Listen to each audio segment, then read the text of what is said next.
கர்த்தருடைய பரிசுத்த நல் நாமத்திற்கு மீண்டும் ஒரு விசை துதியும் கனமும் மகிமையும் உண்டாவதாக. பரலோகத்தின் ஆண்டவருடைய பெரிதான கிருபையினாலே தேவ சமூகத்திலே நாம் வந்து நிற்கும்படியான தயவுகளை தேவன் நமக்கு கொடுத்தமைக்காக பரலோக தேவனுக்கு நன்றிகளை செலுத்துவோம். எல்லோரும் கர்த்தருடைய இந்த நாளிலே ஒருவேளை மனமகிழ்ச்சியாக இருப்போமானால் அருகில் உள்ளவர்களுக்கு அந்த மனமகிழ்ச்சியை பகிர்ந்து கொள்ளத்தக்கதாக கரங்களை கொடுத்து ஒரு ஓய்வு நாள் வாழ்த்துக்களை சொல்லிடலாங்களா?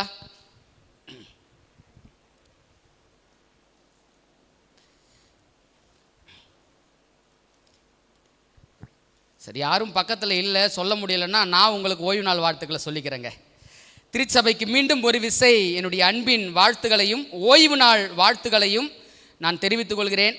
தொடர்ச்சியாக தேவ சமூகத்தில் நல்ல சத்தியங்களை படிக்கும்படியாய் பரலோகத்தின் ஆண்டவர் நமக்கு உதவி செய்து கொண்டு வராங்க. ஒவ்வொரு ஓய்வு நாளிலும் ஆரம்ப ஆராதனையில் நல்ல வேத பாடங்களை நாம் படித்து கொண்டிருக்கிறோம். வெள்ளிக்கிழமையில் படிக்கிறது பிரசங்கம் கிடையாதுங்க, வேத பாடங்கள்.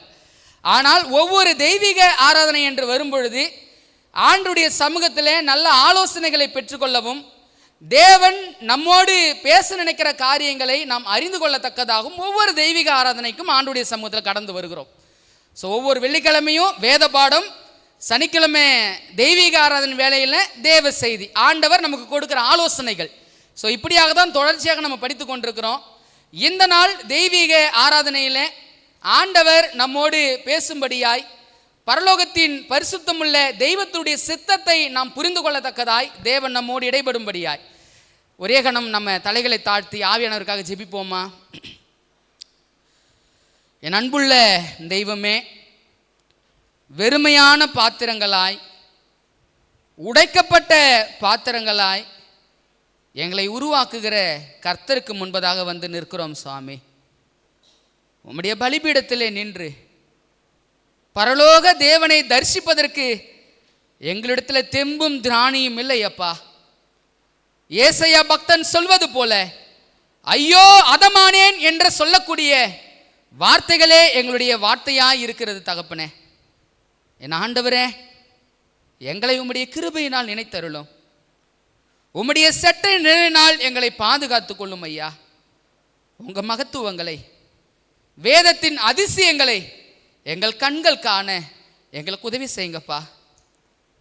மகிமையான சுவிசேஷத்தின் வெளிச்சத்தை நாங்கள் பெறாதபடி அந்தரங்கத்தின் லோகாதிபதி ஆகிய பிசாசானவன் எங்களுடைய மனதை குருடாக்கி வைத்திருக்கிறான் என்று சொல்லி வேதத்தில் வாசிக்கிறோம் ஐயா. குருடாய் கிடக்கிற எங்கள் இருதயத்தை நீங்க வெளிச்சமாய் மாற்றும் தகப்பனே. சத்தியமே வெளிச்சம், சத்தியத்தை அறிவீர்கள், சத்தியம் உங்களை விடுதலையாக்குன்னு சொன்னீங்களே தெய்வமே. அந்த சத்தியத்திற்காக கையேந்து நிற்கிறோம் சாமி உம்முடைய சமூகத்தில். தேவனுடைய ஆவியானவர் எங்களை ஆட்கொள்ளும். கேட்கிற ஒவ்வொரு பிள்ளைகளுடைய இருதயங்களிலும் உங்க கிருபைகளையும் உங்க தயவுகளையும் ஊற்றும் தகப்பனே. என் ஆண்டவரே, வெறும் வார்த்தையாய், வெறும் பேச்சாய் உம்முடைய செய்தி போய்விடக்கூடாது என்பதை நாங்கள் அறிந்தவர்களாய் நிற்கிறோம். உம்முடைய வல்லமை இந்த நேரத்தில் இறங்கட்டும். உம்முடைய ஆவியானவருடைய அபிஷேகம் எங்க திருச்சபையின் மீது இறங்கட்டும். ஒவ்வொரு பிள்ளைகள் மீதும் தேவன் கொண்ட பாரம் எங்களை ஆட்கொள்ள வேண்டுமாய் நாங்கள் ஒப்பு கொடுத்து ஜெபிக்கிறோம்ப்பா. எதிராளியானவன் எந்த தடைகளும் இடையூறுகளும் எங்கள் இருதயத்துக்குள்ளே கொண்டு வராதபடி தேவ தூதர்கள் எங்கள் மத்தியில் இருப்பதற்காய் ஸ்தோத்திரம். பெரையா பட்டணத்தின் மக்களைப் போல வேத வாக்கியங்கள் இவ்வாறு இருக்கிறதா என்பதை கருத்தோடு ஆராய்வதற்கு தேவன் கிருபைகளை தாரும். தாழ்த்தி ஒப்படைக்கிறோம். நிறைய பொறுப்பெடுத்துக் கொள்ளும் வழி நடத்தும். அற்ப நபாத்திரன் என்பதை ஆண்டவருக்குள்ளாக ஒப்படைத்து உம்முடைய அற்புத வார்த்தைகளை பேச துணிகிறேன் தெய்வமே. நீர் பேசும், நாங்கள் கேட்கிறோம். எல்லாவற்றையும் எங்களுக்காக பாடுபட்டு மரித்து உயிர்த்தெழுந்து எங்களுக்காக பரிந்து பேசிக் கொண்டிருக்கிற இயேசு கிறிஸ்துவின் நல்ல நாமத்தினால் ஜெபிக்கிறோம். எங்கள் ஜெபம் கேளும் நல்ல பிதாவே, ஆமேன்.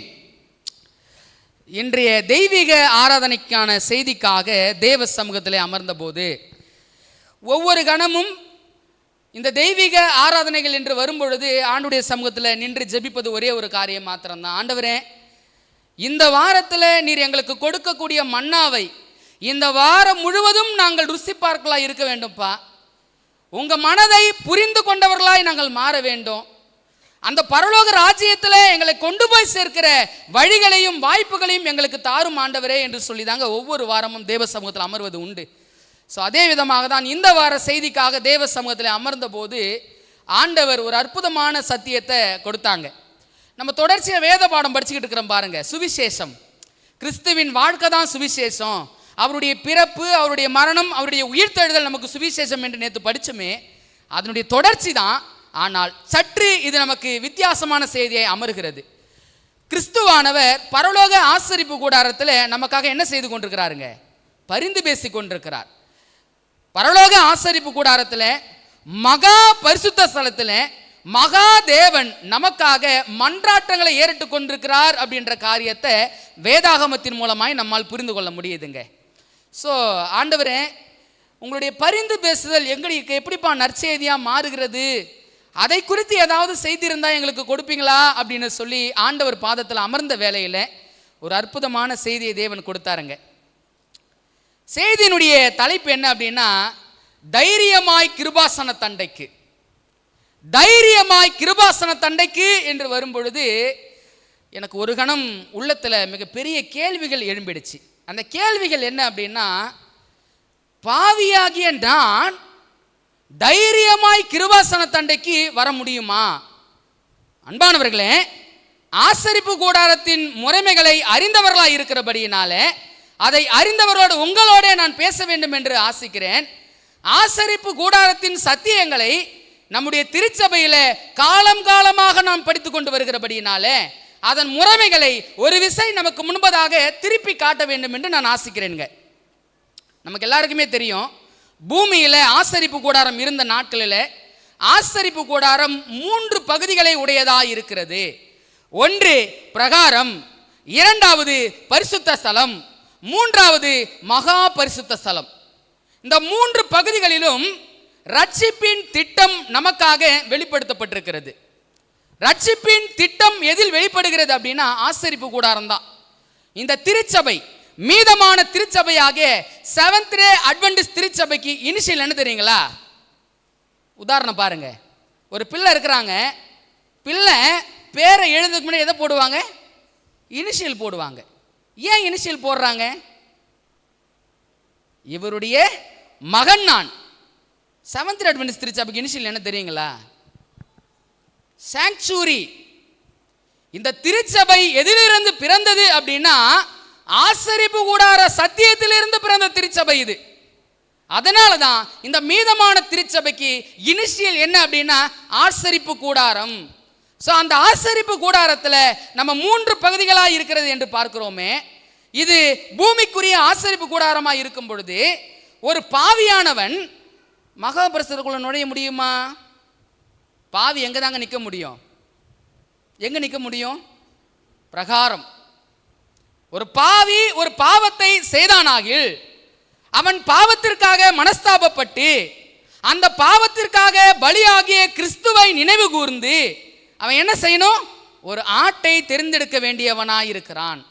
அந்த ஆட்டை தெரிந்தெடுத்து அவன் ஆசரிப்பு கூடாரத்திற்கு கொண்டு வந்து பிரகாரத்திற்கு முன்பாக தானே அவன் அந்த ஆட்டின் மீது கைகளை வைத்து ஜெபித்து அந்த ஆட்டை பலி செலுத்துவதற்கு ஆசாரியன் கையிலே ஒப்பு கொடுப்பான். அப்போ ஒரு பாவி எங்க தான் நிற்க முடியும்? பிரகாரத்துக்கு முன்னாடி தான் நிற்க முடியும். அவன் பிரகாரத்தை தாண்டி பரிசுத்த ஸ்தலத்துக்குள்ளோ மகா பரிசுத்த ஸ்தலத்துக்குள்ளோ அவன் போகவே முடியாது. பாவி மாத்திரம் அல்லங்க, ஒருவேளை அந்த பாவமானது ஆசாரியனிடத்தில் காணப்பட்டாலும் அவனுக்கும் என்ன நேரிடும் என்று வேதம் நமக்கு சொல்லிக் கொடுக்கிறது. ஒரு பாவி பாவத்தோடு ஆசரிப்பு கூடாரத்துக்குள்ள நுழைஞ்சிட்டான் அப்படின்னா வேதவசனம் சொல்லுது, பாவி பரிசுத்த தேவனுக்கு முன்பாக நிற்க முடியாது. மோசே கேட்கிறாரு, ஆண்டவரே உங்களை நான் பார்க்கணுமே, உங்க முகத்தை நான் பார்க்கணுமே அப்படின்னு சொன்ன மாத்திரத்தில் ஆண்டவர் என்ன சொன்னாரு? மோசே நீ என்னை பார்த்தா மரிச்சு போயிடுவேன். ஏன் அப்படின்னா ஒரு பாவி தேவனுடைய பிரசன்னத்துக்கு முன்பதாக நிற்கவே முடியாது. நான் தலைப்பை யோசித்து கொண்டிருக்கிறேன். தைரியமாய் கிருபாசன தண்டைக்கு அப்படின்னு வாசிக்கிறோமே. கிருபாசன தண்டை எங்கெங்க இருக்குது? ஆசரிப்பு கூடாரத்தில் மகா பரிசுத்த ஸ்தலத்தில் இருக்குது. ஆசாரியன் மகா பிரதான ஆசாரியன். ஆசாரிய ஊழியம் பரிசுத்த ஸ்தலத்துக்குள்ள மாத்திரம்தான் நடைபெறும். வருடத்திற்கு ஒரு முறை 7ஆம் மாதம் 10ஆம் தேதியிலே மகா பரிசுத்த ஸ்தலத்திலே மகா பிரதான ஆசாரியன் ஆசாரிய ஊழியத்தை செய்வாரு. அது வருஷத்துக்கு ஒரு முறை தான். மகா பிரதான ஆசாரியனே மகா பரிசுத்த ஸ்தலத்துக்குள்ள போகும்பொழுது அவர்கிட்ட ஒன்று கட்டி அனுப்புவாங்க. என்ன தெரியுங்களா? என்னங்க கட்டி அனுப்புவாங்க? ஏங்க அதை கட்டி அனுப்புறாங்க? ஏன் கட்டி அனுப்புறாங்க? ஒருவேளை அவனிடத்தில் பாவம் பிரவேசித்து அவன் பாவத்தினால் ஒருவேளை தேவ சமூகத்தில் அவன் மரிப்பானாகில் அந்த சங்கிலியை வச்சு என்ன பண்ணிடுவாங்க? அவனை வெளியே இழுத்துருவாங்க. மகா பிரதான ஆசாரியன்க அவனே பாவத்தோடு போயிட்டான் அப்படின்னா அவனால தேவனுக்கு முன்னாக என்ன பண்ண முடியாது? நிற்க முடியாது.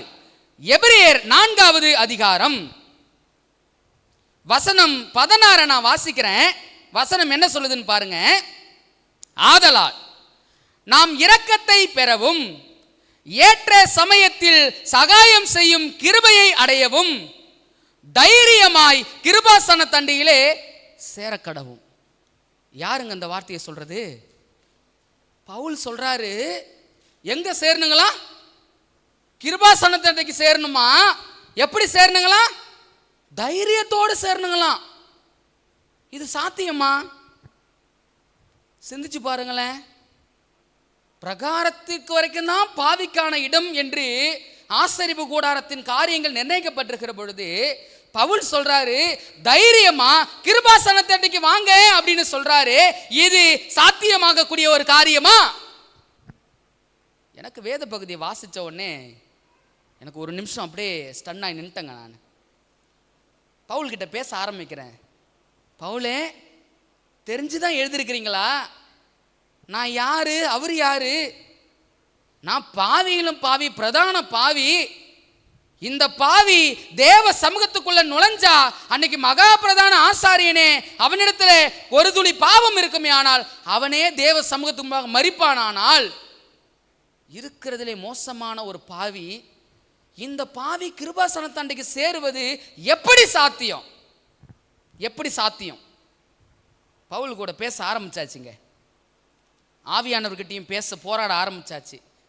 பவுல் எழுதுறாருன்னா சாதாரணமாக எழுத மாட்டார். ஆண்டவரே, தைரியமா கிருபாசன தண்டைக்கு வான்னு சொல்றாரு. எனக்கு எங்கிருந்து தைரியம் கிடைக்கும்? நான் எப்படி கிருபாசன தண்டைக்கு வர முடியும்? அந்த தேவன் இருக்கிற இடம் அது பரிசுத்தமான இடமாச்சே. அந்த பரிசுத்தமான இடத்துல இந்த பாவி எப்படி நிற்க முடியும்? ஒருபோதும் நிற்க முடியாது. ஆண்டவரே, இதில் என்ன அடங்கி இருக்கிறது? எனக்கு வெளிப்படுத்தி தாரும். பவுல் சொன்னாரு, தைரியமா கிருபாசன தண்டைக்கு வா அப்படின்னு சொல்லி. இன்னைக்கு நம்ம இருக்கிற நிலைமையோடு கிருபாசன தண்டைக்கு போக முடியுங்களா? வாய்ப்பே இல்லைங்க, வாய்ப்பே இல்லை. மோசே 40 நாள் ஆண்டவரோடு மலையில் இருந்துட்டு வராரு. தேவனுடைய பிரசன்னம் மோசையின் முகத்தில் ஒளித்தபடியினால ஜனங்கள் என்ன சொன்னாங்க? மோசே எப்படி வந்தாருங்களா? முக்காடு. ஏன் முக்காடு போட்டாரு? தேவனோடு 40 நாள் மலையில் தங்கி தாபரித்து வந்த மோசையே ஜனங்களால் பார்க்க முடியலை அப்படின்னா மக்களால் தேவனை பார்க்க முடியுமா? முடியாதுங்க. ஆண்டுடைய சத்தத்தை கேட்டே சொன்னாங்க, மோசே நீர் எங்களோடு பேசும், தேவன் எங்களோடு பேசாதிருப்பாராக. அவர் பேசினா நாங்க செத்து போவோம். அன்பானவர்களே, அவருடைய சத்தத்தை கேட்டாலே மரிக்கக்கூடிய நிலையில் இருக்கிற நீங்கள நானும் எப்படிங்க தைரியத்தோடு கிருபாசன தண்டைக்கு போக முடியும்? பவுல் கிட்ட வாக்குவாதம் ஆரம்பிச்சிருச்சிங்க. பவுல் ஒரு சாதாரண மனுஷன் கிடையாது. அவர் அப்போஸ்தலர்களிலே வித்தியாசமான ஒரு அப்போஸ்தலர். கிறிஸ்து கிட்ட உட்காந்து படித்த ஒரு மனுஷங்க. அவர் சீஷர்கள் 3.5 வருஷம் ஆண்டருடைய பாதவடியில் உட்காந்து படித்தது போல இந்த பவுல் 3 வருஷம் ஆண்டருடைய பாதத்தில் உட்காந்து படித்தார். அற்புதமான மனிதன். இந்த மனிதன் சொல்றாரு, தைரியமா கிருபாசன தண்டைக்கு வா அப்படின்னு சொல்றாரு. நான் தைரியத்தோடு பிரவேசிச்சிட முடியுங்களா? வாய்ப்பே இல்லைங்க. ஒருவேளை நான் தைரியத்தோடு கிருபாசன தண்டைக்கு போவேன் அப்படின்னா என் நிலை என்ன? அழிவு.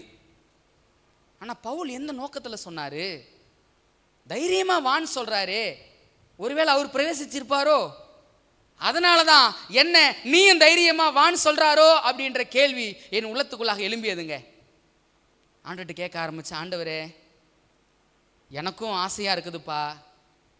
ஆண்டவர் ஏன் ஆசரிப்பு கூடாரத்தை கொடுத்தாரு அப்படின்னா, நீங்களும் நானும் ஆசரிப்பு கூடாரமாய் மாற வேண்டும் என்பதற்காக தான் ஆசரிப்பு கூடாரம். அந்த ஆசரிப்பு கூடாரத்தின் 3 பகுதிகள் இருக்குது பாருங்க. அந்த 3 பகுதியின் அனுபவங்கள் அப்படியாகவே யார் இடத்துல காணப்படணும்? நம்ம இடத்துல காணப்படணும். இப்போ ஆண்டவர் பவுல் மூலமாய் வார்த்தையை கொடுத்துட்டாங்க. தைரியமாய் கிருபாசன தண்டைக்கு வான்னு சொல்லிட்டாரு. நான் தைரியத்தோடு கிருபாசன தண்டைக்குள்ள பிரவேசிக்க முடியுமானா? முடியாது. ஏன் முடியாது? நான் பாவியிலும் பாவி, பிரதான பாவியா இருக்கிறேன். இந்த பாவி தேவ சமூகத்துக்கு முன்னாடி ஒருபோதும் நிற்க முடியாது. அப்படி நான் நின்ன அப்படின்னா எனக்கு என்ன நேரிடும்? அழிவு நேரிடும். இந்த வார்த்தையை பவுல் சொல்றதுக்கு முன்னாடி தைரியமாய் கிருபாசன தண்டைக்கு வான்னு சொன்னார் இல்லைங்களா? இந்த வார்த்தையை சொல்றதுக்கு முன்னாடி எப்படி தைரியமா வர முடியும் என்பதையும் அவர் சொல்கிறார். எங்க? அதே எபிரியர் 4வது அதிகாரம் வாங்கலேன். தைரியமா வான்னு சொல்றாருன்னா அவர் பிரவேசிச்சார். அதனாலதான் பவுல் அப்போஸ்தலன் நம்ம கிட்ட சொல்றாரு, நீயும் தைரியமாய் வா என்று அவர் சொல்லுகிறார். வசனத்தை வாசிக்கிறேன் பாருங்களேன். வசனம் 14 இருந்தா நான் வாசிக்கிறேன், கொஞ்சம் கவனமா கவனிங்க. வானங்களின் வழியாய் பரலோகத்திற்கு ஏறி போன தேவகுமாரனாகிய இயேசு என்னும் மகா பிரதான ஆசாரியர் நமக்கு இருக்கிறபடியினால் நாம் பண்ணின அறிக்கையை உறுதியாய் பற்றி கொண்டிருக்க கடவோம். அடுத்த வார்த்தையை கவனிங்க. நம்முடைய பலவீனங்களை குறித்து பரிதபிக்க கூடாத பிரதான ஆசாரியர் நமக்கு இராமல் எல்லாவற்றிலும் நம்மை போல் சோதிக்கப்பட்டும் பாவமில்லாதவராயிருக்கிற பிரதான ஆசாரியரே நமக்கு இருக்கிறபடியினால் ஆதலால் நாம் இரக்கத்தை பெறவும் ஏற்ற சமயத்தில் சகாயம் செய்யும் கிருபையை அடையவும் தைரியமாய் கிருபாசன தண்டையிலே சேரக்கடவும். அன்பானவர்களே, பவுல் அப்போஸ்தலன் ஒரு அழைப்பை கொடுக்கிறாரு. அந்த அழைப்பு என்ன அப்படின்னா, தைரியமா கிருபாசன தண்டைக்கு வாங்க அப்படின்னு சொல்றாரு. இந்த தைரியம் நமக்குண்டான தைரியமா இல்ல அங்கு வேறு ஒருத்தர் இருக்கிறாருப்பா, அவருடைய தைரியத்தை கொண்டு நீ முன்னோக்கி வான்னு சொல்றாரா? ஒரு சம்பவம் என் குடும்பத்தில் நடந்ததுங்க. குழந்தை ஒரு தப்பு பண்ணிடுச்சு. அப்பா குழந்தை தவறு செய்யும் போது கண்டிக்கணும், குடும்பத்தின் இயல்பு தானே.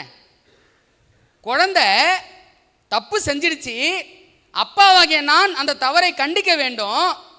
ஆனால் குழந்தை என்கிட்ட வர்றதுக்கு பயப்படுது. இங்க வா மக்களே, வாமா, வந்துடுறா கிட்ட, வாடா வாடான்னு கூப்பிட்டுக்கிட்டே இருக்கிறேன். பிள்ளை ஒளிஞ்சு ஒளிஞ்சு ஒளிஞ்சு ஒளிஞ்சு ஓடுது. ஆனால் என் மனைவி என் பக்கத்தில் வந்து நின்னா பாருங்க, அப்படியே நைஸாக கிட்ட வந்தார். கிட்ட வந்து அம்மா காலை பிடிச்சிக்கிட்டு அப்படியே எட்டி பார்க்குறாரு என்ன. நான் யோசிக்க ஆரம்பித்தேன், என் குழந்தை தனியாக என் முன்னாடி வந்து நிற்பதற்கு அவ்வளோ பயப்படுது. ஆனால் என் மனைவி வந்து நின்ன மாத்திரத்தில் என் குழந்தை என்ன பண்ணிடுச்சு, அவள் காலை பிடிச்சிக்கிட்டு என்கிட்ட வந்துருச்சு. அம்மா சொல்கிறாங்க மகள்கிட்ட, அப்பா அடிக்க மாட்டாங்க, நீ போய் சாரி சொல்லிடு. நீ சாரி சொல்லிட்ட அப்படின்னா அப்பா உன்னை அடிக்க மாட்டார். மெதுவாக வந்து அப்பா சாரி அப்படின்னு சொல்லிடுச்சு. அந்த சம்பவத்தை பார்த்த எனக்கு வேறு ஒரு ஞாபகம் வந்தது. பரலோக ஆசரிப்பு கூடாரத்தில் பவுல் சொல்றாரு, தைரியமா கிருபாசன தண்டைக்கு வா, நீ பயப்படாத வா அப்படின்னு சொல்றாருன்னா, நான் தனியாக என் தைரியத்தோடு அந்த ஆசரிப்பு கூடாரத்துக்குள்ள நான் பிரவேசிப்பேனானால் நிச்சயமாக என் முடிவு மரணம்.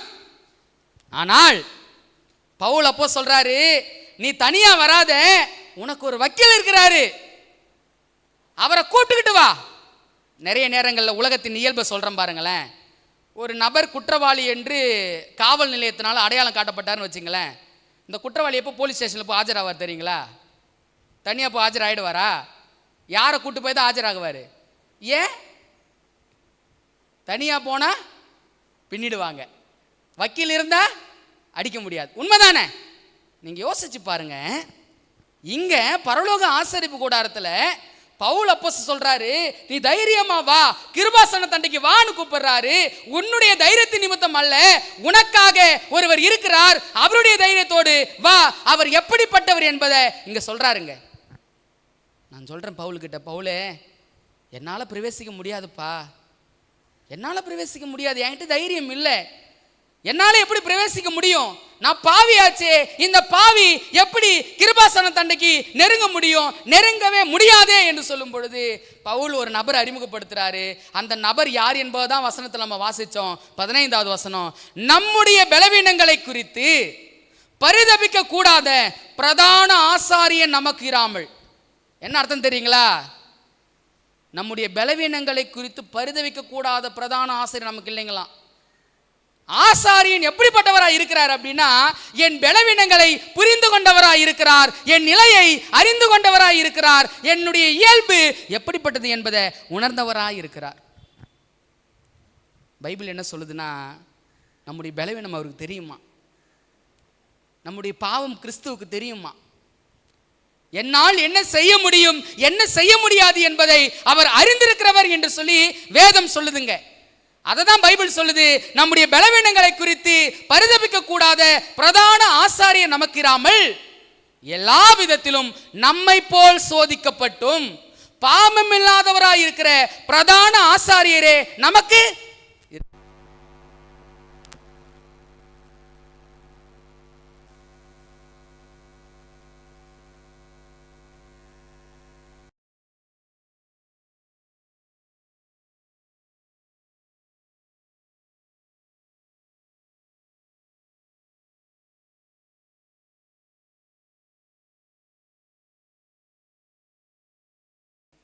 நம்முடைய பலவீனங்களை புரிந்தவரா, நம்முடைய இயல்பை அறிந்தவரா, நான் எங்கே விழுகிறேனோ என் விழுகைக்கான காரணத்தையும் நோக்கத்தையும் அவர் புரிந்தவரா என்று சொல்லி வேதத்தில் ஆராய்ந்து பார்க்கும் பொழுது உண்மையாகவே இவர் என் பலவீனங்களை புரிந்தவர் என்பதை என்னால் பார்க்க முடிஞ்சுங்க. எல்லாருக்கும் ரொம்ப பரிச்சயமான ஒரு சம்பவத்தை பார்க்க போகிறோம். யோவான் 8வது அதிகாரம்னோடனே எல்லாருக்கும் யாருங்க ஞாபகம் வருவாங்க? யோவான் 8வது அதிகாரம்னா யார் ஞாபகத்துக்கு வருவாங்க? யாருங்க? விபச்சாரத்தில் கையும் களவுமாய் கண்டுபிடிக்கப்பட்ட ஒரு ஸ்திரீ. யோவான் 8வது அதிகாரத்துக்கு வாங்க. அங்கே நடக்கிற ஒரு சம்பவத்தை நம்ம கொஞ்சம் பார்க்க போகிறோம். உண்மையாகவே நம்முடைய தேவன் நம்முடைய பலவீனங்களை குறித்து அவர் பரிதவிக்கக்கூடியவரா, உண்மையாகவே நம்முடைய பலவீனத்தை அவர் அறிந்திருக்கிறவரா இருக்கிறாரா என்பதை பரிசுத்த வேதாகமம் நமக்கு விளக்கி கொடுக்குதுங்க. யோவான் 8வது அதிகாரம். இந்த 8வது அதிகாரத்தில் வசனம் 4வது வசனத்திலிருந்து நான் வாசிக்க போறேன். கொஞ்சம் கவனமா கவனிங்க. போதகரே, இந்த ஸ்திரீ விபச்சாரத்தில் கையும் மெய்யுமாய் பிடிக்கப்பட்டாள். இப்படிப்பட்டவர்களை கல்லெறிந்து கொல்ல வேண்டும் என்று மோசே நியாயப்பிரமாணத்தில் நமக்கு கட்டளையிட்டு இருக்கிறாரே, நீர் என்ன சொல்கிறீர் என்றார்கள். அவர் மேல் குற்றம் சுமத்துவதற்கான காரணம் உண்டாகும் பொருட்டு அவரை சோதிக்கும்படி இப்படி சொன்னார்கள். இந்த அம்மாவை கொண்டு வந்தது அந்த அம்மாவை ஆக்கினைக்குள்ளாக உட்படுத்தணுன்ற காரணம் மாத்திரம் அல்ல. யாரை பிடிக்கணுங்களா? கிறிஸ்துவை பிடிக்கணும். அடுத்த வார்த்தையை கவனிங்க. அவர் மேல் குற்றம் சுமத்துவதற்கான காரணம் உண்டாகும் பொருட்டு அவரை சோதிக்கும்படி இப்படி சொன்னார்கள். இயேசுவோ குனிந்து விரலினால் தரையிலே எழுதினார். அவர்கள் ஓயாமல் அவரை கேட்டுக்கொண்டிருக்கையில் அவர் நிமிர்ந்து பார்த்து, உங்களில் பாவம் இல்லாதவன் இவள் மேல் முதலாவது கல்லெறிய கடவன் என்று சொல்லி என்ன சொன்னாருங்களா? உங்களில் பாவம் இல்லாதவன் முதலாவது இவன் மேல கல்லெறியுங்க. கல் எறிஞ்சாங்களா? என்ன நடந்துச்சு? கீழே வாசித்துறேன். அவர் மறுபடியும் குனிந்து தரையிலே எழுதினார். அவர்கள் அதை கேட்டு தங்கள் மனசாட்சியினால் கடிந்து கொள்ளப்பட்டு பெரியோர் முதல் சிறியோர் வரைக்கும் ஒவ்வொருவராய் போய்விட்டார்கள். இயேசு தனித்திருந்தார். அந்த ஸ்திரீ நடுவே நின்றாள். அன்பானவர்களே, ஒருத்தவங்களை குற்றப்படுத்த வேண்டும் என்று சொல்லி இங்க ஒரு கூட்டம் வந்து நிக்குது. அந்த கூட்டம் இயேசுவை சிறைபிடிக்கும்படியாகவும் அதற்காக இந்த ஸ்திரீயை பயன்படுத்த வேண்டும் என்று வந்த கூட்டம். அவங்க சொன்னாங்க, போதகரே, ஆண்டவரே, இயேசுவே, இந்த ஸ்திரீ விபச்சாரத்தில் கையும் மெய்யுமாய் பிடிக்கப்பட்டவளாய் இருக்கிறா. விபச்சாரத்தில் ஒரு ஸ்திரீயை கையும் மெய்யுமாய் பிடிக்கப்பட்டால் அவளுக்கு என்ன தண்டனைங்களா? கல்லெறிந்து கொல்லப்பட வேண்டிய தண்டனை. கல்லெறிந்து கொல்லப்பட வேண்டிய தண்டனை இவருக்கு கொடுத்தாக வேண்டுமே. என்ன சொல்கிறீர் என்ற கேட்ட மாத்திரத்தில் கிறிஸ்து ஞானமா ஒரே ஒரு வார்த்தை சொன்னாரு, உங்களில் பாவம் இல்லாதவன் முதலாவது கல்லெறி கொடு. கல் எறிஞ்சாங்களா? ஏங்க கல் எறியல? ஏன் கல் எறியல? வசனம் சொல்லுது, பெரியோர் முதல் சிறியோர் வரைக்கும். அப்போ யாரையும் கூட கூட்டு வந்துக்கிறாங்க? சின்ன பிள்ளைகளையும். பெரியோர் முதல் சிறியோர் வரைக்கும் இந்த ஸ்திரியை தண்டிக்க வேண்டும் என்று சொல்லி ஒரு கூட்டம் வந்து நின்னுச்சு. ஆண்டவர் சொன்னாரு, பாவம் இல்லாதவன் முதலாவது இவன் மேல் கல்லெறிய கடவன் அப்படின்னு சொன்னாரு. அங்க கல்லெறிஞ்சாங்கன்னா இல்ல, எல்லாரும் அவருடைய இருதயத்தில் குத்தப்பட்டவர்களாய் என்ன செஞ்சாங்க? போய்விட்டாங்க. இப்போ போனதுக்கு அப்புறம் என்ன நடக்குதுன்னு பாருங்களேன். ஆண்டவர் ஒரு வார்த்தை கேட்குறாரு. 10வது வசனம். இயேசு நிமிர்ந்து அந்த ஸ்திரியை தவிர வேறு ஒருவரையும் காணாமல், ஸ்திரியே, உன்மேல் குற்றம் சாட்டினவர்கள் எங்கே? ஒருவனாகிலும் உன்னை ஆக்கினைக்குள்ளாக தீர்க்கவில்லையா என்றார். அதற்கு அவள், இல்லை ஆண்டவரே என்றார். இயேசு அவளை நோக்கி, நானும் உன்னை ஆக்கினைக்குள்ளாக தீர்க்கிறதில்லை, நீ போ, இனி பாவம் செய்யாதே என்றார். அன்பானவர்களே, நம்முடைய பலவீனங்களை குறித்து பரிதபிக்க கூடாத பிரதான ஆசாரி நமக்கு இராமல் என்று சொல்லி வேதத்தில் வாசித்தோமே. அந்த ஆசாரியன் யாருங்க? கர்த்தராகிய இயேசு கிறிஸ்து. உண்மையிலே இந்த இடத்துல அந்த கல்லை எடுப்பதற்கு தகுதியான ஒரு நபர் யாருங்க? இயேசு கிறிஸ்து. உண்மையாகவே கல்லை எடுத்து எரியணும் அப்படின்னா அதுக்குள்ள தகுதி ஒரே ஒருவர் கிட்ட மட்டும் தான் இருந்துச்சு. அது கர்த்தராகிய இயேசு கிறிஸ்து கிட்ட மட்டும் தான் இருந்துச்சு. கல் எரிஞ்சிருக்கணும்ல இவரு. ஏன் கல் எரியல? இவரு ஏங்க கல் எரியல? கல் எறிவதற்கு அத்தனை தகுதிகளும் உடைய ஒரே ஒரு நபர் கர்த்தராகிய இயேசு கிறிஸ்து. கல் எரிஞ்சிருக்கணும், அந்த ஸ்திரியை அங்கே கொண்டிருக்கணும். ஆனால் கல் எரியவில்லை, அந்த ஸ்திரியை கொல்லவில்லை என்று சொல்லி பார்க்கிறோமே. ஆண்டவர் சொன்னாரு, ஸ்திரியே, உன்மேல் ஆக்கினைக்கும்படியா வந்தாங்களே, எங்க அவங்க அப்படின்னு கேட்க மாத்திரத்துல அவங்க எல்லாம் போயிட்டாங்க அப்படின்னு சொன்னாப்புல ஆண்டவர் சொன்னாரு, நானும் உன்னை ஆக்கினைக்குள்ளாக தீர்ப்பது இல்லை, நீ போ, இனி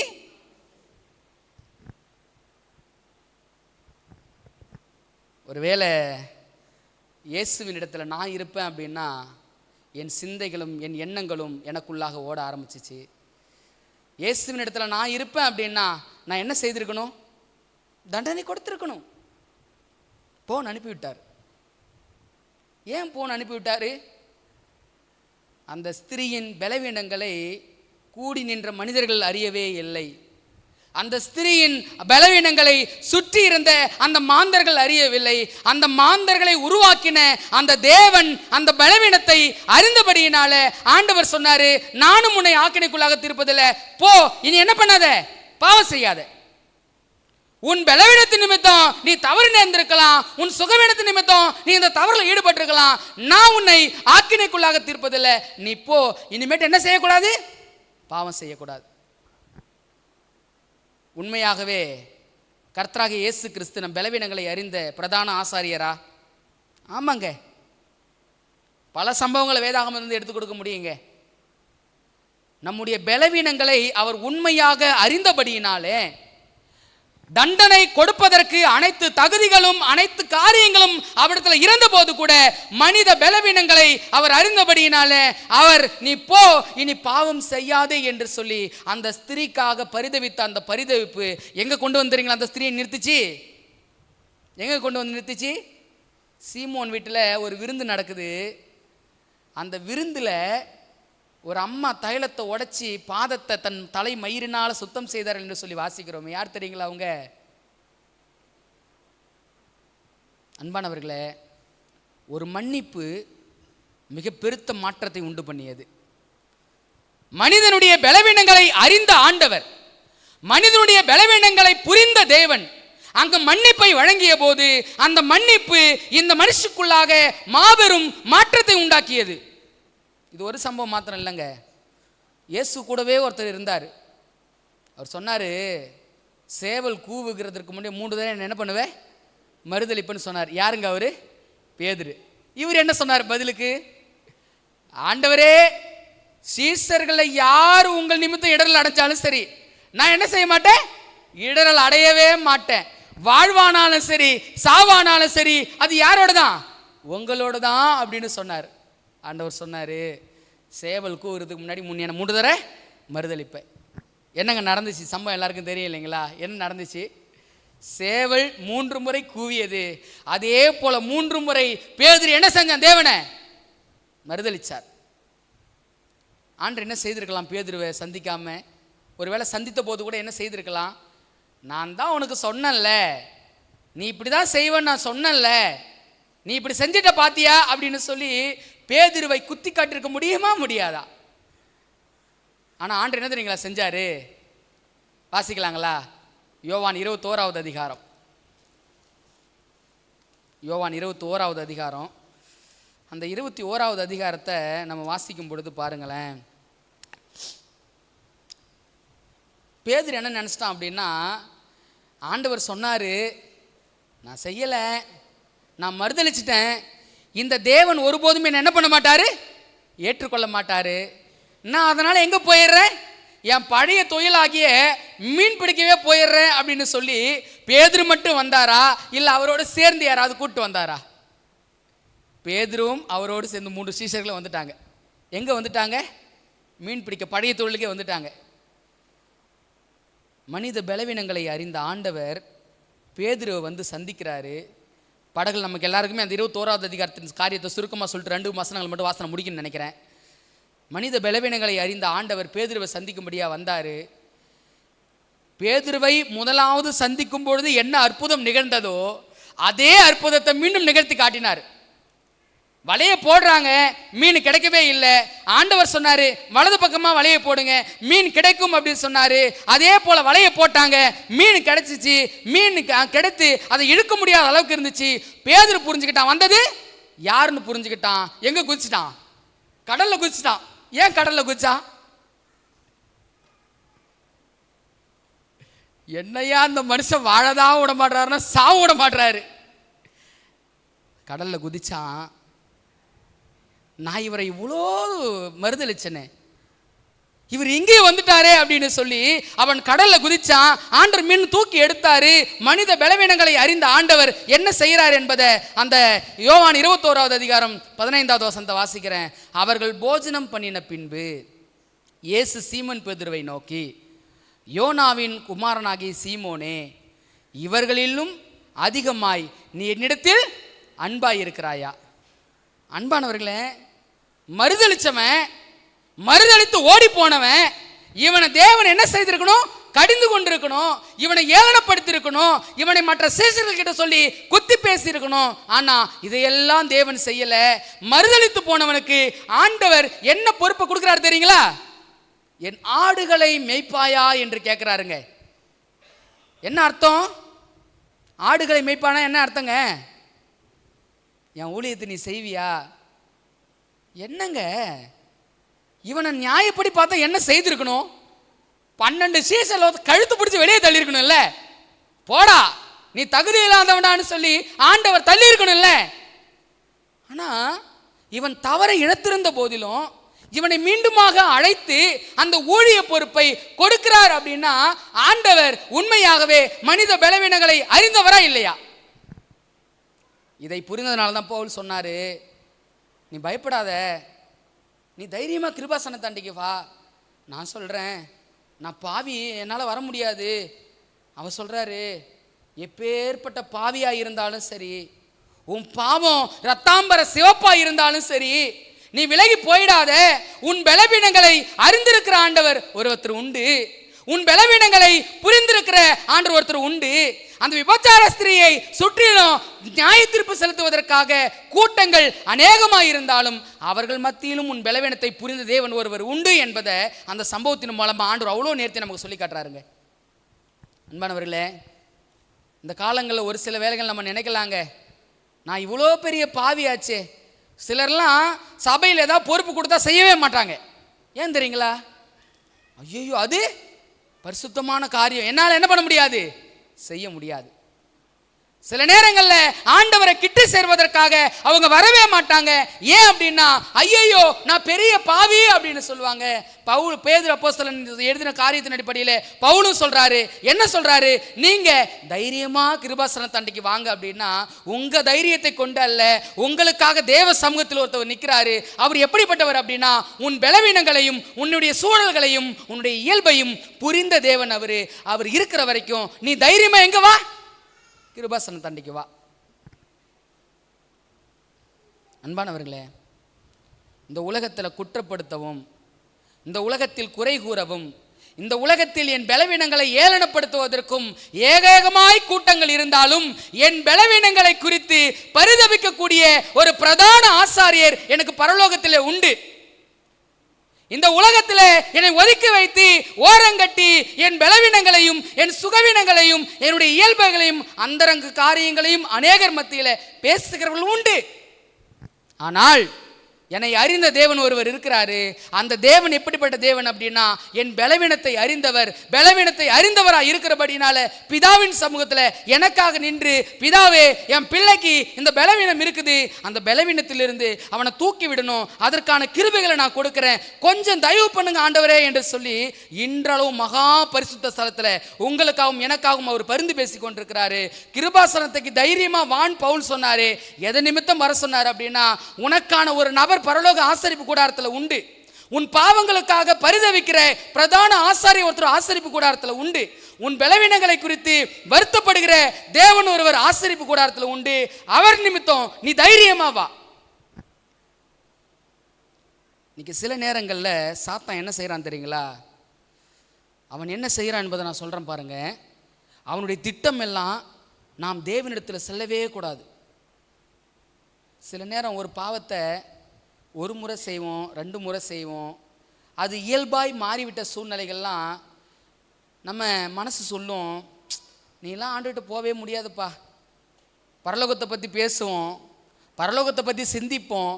சாத்தானும் பேசுவான், உன்னாலலாம் பரலோகம் போகவே முடியாது, உன் பாவம் அவ்வளோ பெரியது, நீ அவ்வளோ பெரிய பாவி என்று சொல்லி சாத்தான் நம்மை எப்பொழுதும் குற்றப்படுத்தி கொண்டே இருக்கிற வேளையில கர்த்தருடைய வேத புத்தகம் சொல்லுது, நமக்காக பரிதவிக்கிற பிரதான ஆசாரியர் ஒருத்தர் உண்டுங்க. ஏங்க, நம்ம பாவம் சின்னதோ பெருசோங்க தெரியாதுங்க. நான் எவ்வளோ பெரிய பாவி ஒன்னாலும் இருக்கலாம்.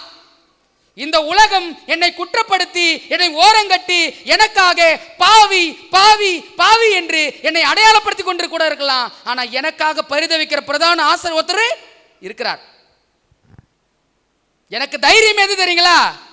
இந்த பூமியில் எந்த மனிதன் எனக்கு எப்பேற்பட்ட பட்டங்களையும் பேர்களையும் எதை கொடுத்தாலும் சரி, என்னை அறிந்த தேவன் ஒருவர் எனக்கு பரலோகத்தில் உண்டு.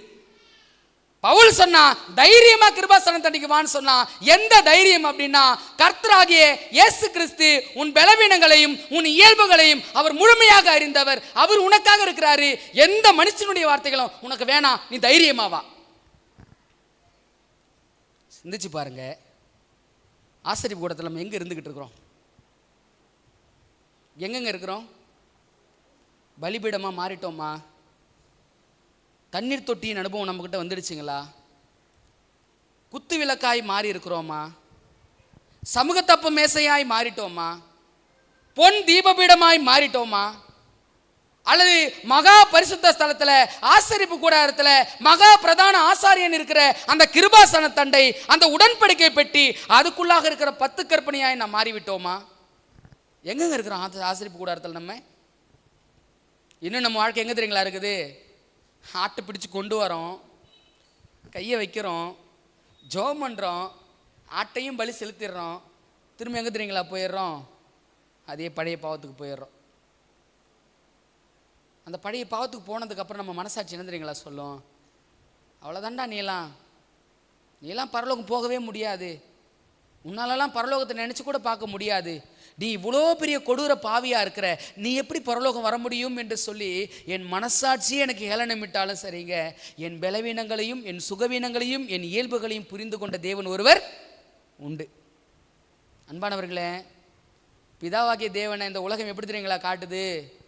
அவர் ரொம்ப கொடூரமானவர், அவர் பக்கத்தில் நெருங்க முடியாது, அவர் பக்கத்தில் போனாலே அழிவுதான் நிச்சயம் என்று சொல்லி எல்லாருமே என்ன செய்கிறாங்கன்னா, பிதாவாகிய தேவனுடைய அந்த அன்பையும் அந்த காரியத்தை ரொம்ப ஆக்ரோஷமாக தான் வெளிப்படுத்தி காட்டிக்கிட்டு இருக்கிறாங்க.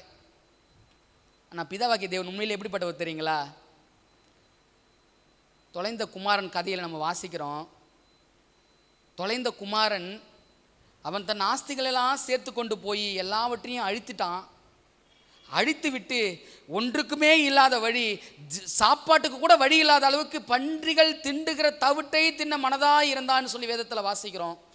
அவன் மனசுக்குள்ளே ஒரு எண்ணம் வருது, நம்ம எப்படியாவது திரும்பி போய் நம்ம தகன் வீட்டில் சேர்ந்துருவோம், என் தகப்பன் வீட்டில் எத்தனையோ வேலைக்காரங்க இருக்கிறாங்க, அந்த வேலைக்காரில் ஒருவனா என்னை வச்சுக்கிட்டோம் அப்படின்னு சொல்லி இவன் தன்னை யாரை நினச்சி வந்துக்கிட்டு இருக்கிறான்?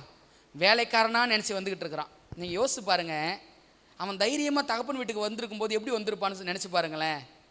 போகும்போது ராஜ நடை போட்டுக்கிட்டு போனான், அந்த நடை இருந்திருக்குமா? அவன் போகும்பொழுது சந்தோஷத்தோடு களிப்போடு கடந்து போனானே, அந்த சந்தோஷமும் களிப்பும் ஆண்டவருடைய சமூகத்துக்கு அப்பாவுடைய வீட்டுக்கு வரும்போது இருந்திருக்குமா? அவன் எப்படி வந்திருப்பான்?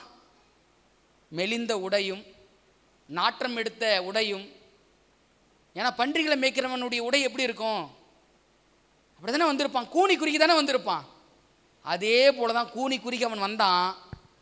அவன் வருகிறதை தூரத்தில் கண்ட தகப்பன் என்ன செஞ்சாரு? இவர் ஓடி போய் அவனை கட்டி அணைச்சாருங்க. ஏன் கட்டி அணைச்சார் தெரியுங்களா? ஏங்க கட்டி அணைத்தது கூட மாத்திரம் இல்லை, என் குமாரனுக்கு பசு பாதரட்சையை கொண்டு வான்றாரு. ஏன் பாதரட்சை? ஏன் கட்டி அணைப்பு? ஏன் உயர்ந்த வஸ்திரம்? ஏன் மோதிரம்? இது எல்லாம் அற்புதமான காரியங்கள்ங்க. ஸோ நம்ம விஷயத்துக்கு வருவோம். பிதாவாகிய தேவனை எல்லாருமே இந்த உலகத்தில் எப்படி வெளிப்படுத்திக்கிட்டு இருக்கிறாங்க அப்படின்னா, அவர் ரொம்ப கொடூரமானவர், அவர் பக்கத்தில் யாரும் நெருங்க முடியாது, அவர் தண்டிக்கிற தேவன் அப்படின்னு சொல்லி தான் இந்த உலகம் அவரை வெளிப்படுத்தி கொண்டிருக்கிறது. ஆனால் உண்மையாக பிதாவாகிய தேவனுடைய உள்ளம் என்ன தெரியுங்களா? பிள்ளை கூனி குறுகி வரும்பொழுதே அவனை தூரத்தில் ஓடி அணைத்து, எப்படி இருக்க வேண்டிய என் பிள்ளை இப்படி நீ மாறிட்டியே அப்படின்னு சொல்லி பரிதவித்து, இவருடைய சந்தன வாசமும் வெள்ளை போலத்தின் வாசமும் அவன் மீது படத்தக்கதாக அவனை கட்டி அணைக்கக்கூடிய தேவனா இருக்கிறாருங்க. ஒரே ஒரு காரியத்தை சொல்லி நான் முடிச்சிடறேங்க. இந்த உலகத்தில் நம்மளை பாவி பாவி பாவி என்று குற்றப்படுத்துவதற்கு 1000 கரங்கள் இருக்கலாம். நம்மளை ஒதுக்கி ஓரம் கட்டுவதற்கு 1000 பிள்ளைகள் இருக்கலாம். ஆனால் என்னை ஒதுக்காதவர், என் பலவீனங்களை அறிந்தவர், என் சூழ்நிலைகளை புரிந்தவர் எனக்கு ஒருவர் பரலோகத்தில் உண்டு. அந்த பரலோகத்தில் இருக்கிற தேவன் எனக்காக எப்பொழுதும் பரிந்து பேசி கொண்டிருக்கிறார். கிறிஸ்துவின் ஆசரிப்பு கூடார ஊழியம் எனக்கு எப்படி நற்செய்தி அப்படின்னா, நான் எவ்வளோ பெரிய பாவியாக இருந்தாலும் இந்த பாவியை தைரியத்தோடு கிருபாசன தண்டைக்கு கொண்டு வருகிற வேலையை யார் செய்து கொண்டிருக்கிறாங்க? கர்த்தராகிய இயேசு கிறிஸ்து செய்து கொண்டிருக்கிறாங்க. அன்பானவர்களே, நம்ம யாராவது மனதளவில் ரொம்ப கஷ்டப்பட்டு, என் பாவம் இப்படி இருக்குதே, நான் இவ்வளோ பெரிய பாவியாக இருக்கிறேனே, இத்தனை வருட கிறிஸ்தவ வாழ்க்கையை நான் வாழ்ந்து கொண்டிருக்கிறேனே, என்னெல்லாம் ஆண்டவர் ஏற்றுக்குவாரா? என்னெல்லாம் தேவன் ஏற்றுக்கொள்வாரா? எனக்கெல்லாம் அவருடைய ராஜ்யத்தில் இடம் உண்டா?